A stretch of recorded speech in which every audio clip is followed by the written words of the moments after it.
안녕하세요. 작가 서보경입니다. 오늘은 인생을 2배로 더 행복하게 사는 법에 대해서 말씀드리려고 합니다. 오늘 영상이 여러분들의 행복 지수를 조금이나마 높이는 데 도움이 되었으면 좋겠습니다. 일단 행복하게 사는 첫 번째 방법은요, 상향 비교하지 않는다는 거예요. 여러분, 우리가 살면서 얼마나 상향 비교를 많이 하고 사는지 아십니까? 어렸을 때부터 암암리에 형제라던가 또는 친구들과 비교를 당할 때가 있어요. 누구는 지금 이렇게 100점을 맞았는데 너는 왜 이걸 100점 맞지 못했냐, 이렇게 비교를 당할 수가 있거든요. 그런데 이렇게 상향 비교를 하다 보면 굉장히 멀쩡했던 멘탈도 우울해져요. 왜냐하면 이렇게 나보다 더 잘난 사람들, 더 대단한 사람들과 비교를 하면요, 자기 현윤감이 떨어지게 됩니다. 자존감이 떨어질 수밖에 없어요. 나는 연봉이 1억인데 내 친구들은 2억을 버네? 누구는 3억을 버네? 누구는 10억을 버네? 나는 도대체 지금 뭐 하는 건가? 나 지금 너무 도태되어 있는 거 아닌가? 이런 생각을 하게 됩니다. 내가 연매출 100억인데 자꾸 1000억 하는 회사랑 비교하면 우울해지지 않겠어요? 그러면 행복하려면 반대로 하향 비교를 하면 되죠. 나보다 훨씬 어렵고 힘든 사람들이 얼마나 많은데요. 거기에 비하면 나는 지금 너무나 많은 것을 가지고 있고 나는 지금 굉장히 여유로운 생활을 하고 있구나, 이런 것들이 느껴지는 거죠. 왜 자꾸 위만 쳐다보세요?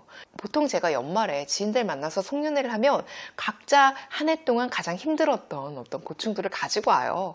그래서 저도 제 나름 무언가를 준비해 갔는데 지인들이 이렇게 돌아가면서 얘기를 하는데 다 너무나 저보다 한 10배, 20배, 100배는 훨씬 암울한 얘기를 하면 저는 제가 준비해온 고충을 입 밖으로 절대 꺼내놓을 수 없어요. 나의 고통이 너무나 가볍고 아무것도 아니라서. 그러면 저는 상대적으로 나는 올 한 해 굉장히 평온하게 보냈구나, 이러면서 그 어려웠던 일들이 입 안으로 쏙 들어가거든요. 우리가 행복을 평가할 때 가장 잘못된 부분이 숫자로 평가하는 거예요. 저 친구는 몇 평짜리 집에 살고 몇 억을 벌고, 행복 지수를 이렇게 숫자로 평가하기 때문에 불행해지는 거예요. 만약 여러분 스스로가 지금 행복하지 않다고 느낀다면 여러분의 행복 잣대가 숫자에 가 있지 않은지 한번 생각해 보시길 바랍니다.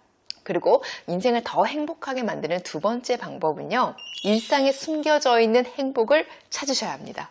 제가 얼마 전에 친구들한테 나 이번 주 유튜브 영상 터졌어 이러면서 막 좋아하니까 한 친구가 얼마나 나왔는데 이러는 거예요. 그래서 제가 2800 이러니까 다른 친구가 막 웃으면서 야, 누가 보면 100만 뷰 나온 줄 알겠다 막 그러더라고요. 근데 사실 저는 2800만 내도 너무 행복한 거예요. 구독자가 2000명이 안 되는데 조회수가 2000이 넘었으면 많이 나온 거죠. 이렇게 저는 굉장히 만족해 한단 말이에요. 유튜버들 중에 매번 영상이 수십만 뷰, 수백만 뷰가 나오시는 분들한테는 저 같은 이런 슈퍼 울트라 개미는 아주 가소롭고 정말 먼지 같은 존재겠지만 저는 이게 저의 일상에 아주 소소한 낙이거든요. 이게 저한테는 행복 요소라는 거예요. 저의 그냥 이런 평범한 일상에 잘 찾아보면 행복할 만한 요소가 굉장히 많아요.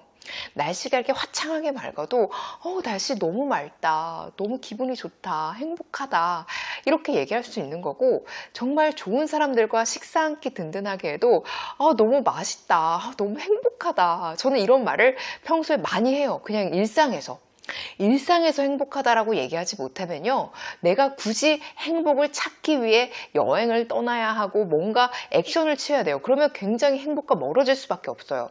제 지인 중에 굉장히 이렇게 일을 잘 성장을 시켜 나가시는 분이 있어서 요즘 많이 행복하시겠어요? 이러니까 아직 목표치에 도달하지 못해서 아직은 행복하지 않아요 라고 하시는 거예요. 그런데 이분처럼 목표치가 저 끝에 있고 저기에 행복이 걸려 있다고 생각하면 너무 그 과정이 외롭고 고단하지 않겠어요? 내가 이 정도로 이미 읽어놨음에도 불구하고 행복을 못 느낀다는 건 그때 그 원하는 수치에 다다랐을 때도 분명히 또 거기서도 아직 멀었다라고 느낄 가능성이 높은 거예요.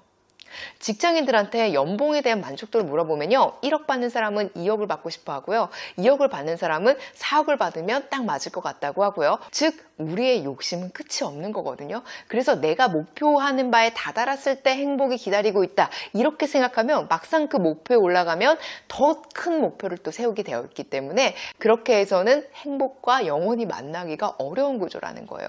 오늘 당장 지금 내가 행복이라 느낄 수 있는 것이 있어야 이것들이 내가 성숙하고 무르익어 갈수록 행복도 함께 성장하고 무르익어 가는 거예요.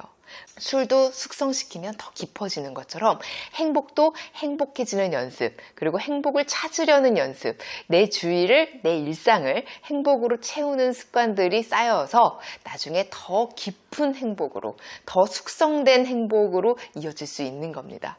정말 행복은요, 내가 마음먹기에 달려 있습니다. 내 주머니에 1,000억이 있어도 행복하지 않다고 느끼면 불행한 겁니다. 요즘 그렇게 번아웃이다, 무기력하다 이런 분들이 많아요.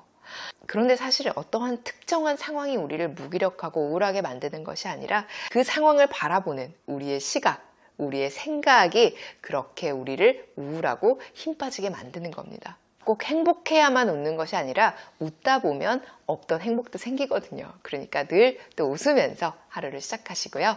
오늘은 여기서 인사드리겠습니다. 오늘 영상이 도움이 되셨다면 구독 꾹, 좋아요 꾹, 알림 설정 부탁드려요. 오늘도 바쁘신데 시간 내주셔서 제 영상 시청해주셔서 너무너무 고맙습니다. 오늘도 행복 가득한 기분 좋은 하루 되세요.